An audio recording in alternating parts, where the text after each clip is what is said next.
अविश्वास प्रस्ताव पर चर्चा का आज पहला दिन जोरदार रहा। राहुल गांधी की जगह आज सबसे पहले कांग्रेस नेता गौरव गोगोई ने भाषण दिया और केंद्र सरकार को जमकर घिरा। चर्चा के दौरान गौरव गोगोई ने कहा, मणिपुर के मुद्दे पर पीएम मोदी का मौन तोड़ने के लिए हम ये अविश्वास प्रस्ताव लाए हैं। साथ ही उन्होंने ये भी पूछा कि पीएम मोदी अभी तक मणिपुर क्यों नहीं गए। अविश्वास प्रस्ताव पर कांग्रेस के सांसद गौरव गोगोई का बयान खत्म होने के बाद बीजेपी नेता निशिकांत दुबे ने सदन में बयान दिया। निशिकांत ने कांग्रेस के हर सवाल पर करारा जवाब दिया। निशिकांत दुबे ने सोनिया गांधी पर भी निशाना साधा। कहा, सोनिया गांधी का मकसद बेटे को सेट करना और दामाद को भेंट करना। लोकसभा में केंद्रीय मंत्री किरण रिजिजू ने विपक्षी गठबंधन इंडिया पर तंज कसा। रिजिजू ने कहा, इंडिया नाम रखने से कुछ नहीं होता, विपक्ष देश को गुमराह करना चाहता है। वहीं अविश्वास प्रस्ताव पर रिजिजू ने कहा, गलत समय गलत तरीके से यह प्रस्ताव लाया गया। वहीं मणिपुर के हालात पर रिजिजू बोले, मणिपुर की चिंगारी आज ही नहीं भड़की और नॉर्थ ईस्ट में पहले से अच्छे हालात हुए।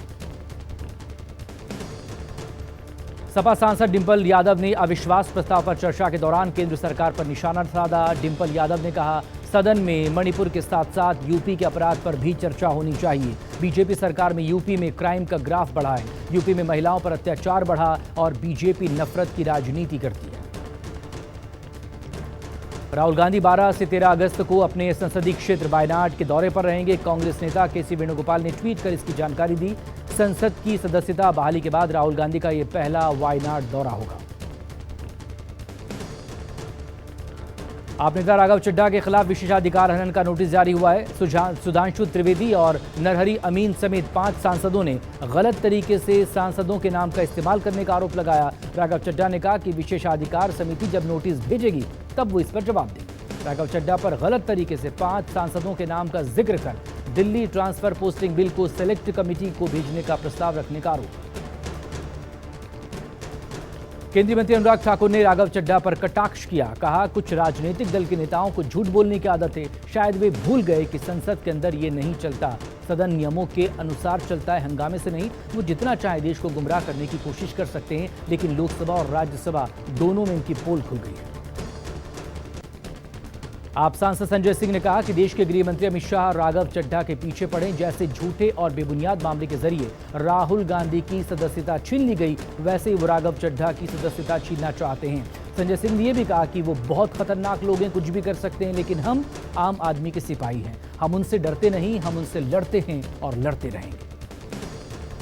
दिल्ली की केजरीवाल सरकार में बड़ा बदलाव हुआ है। आतिशी को सर्विस और विजिलेंस विभाग दिए गए हैं।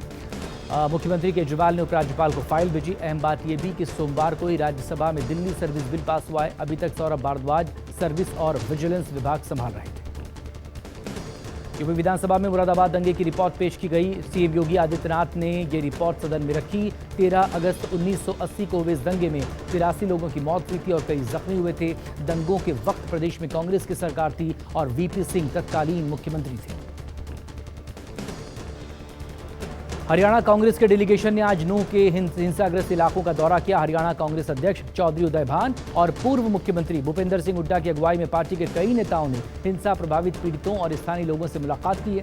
हरियाणा कांग्रेस ने हाईकोर्ट के न्यायाधीश की निगरानी में हिंसा की न्यायिक जांच की मांग की।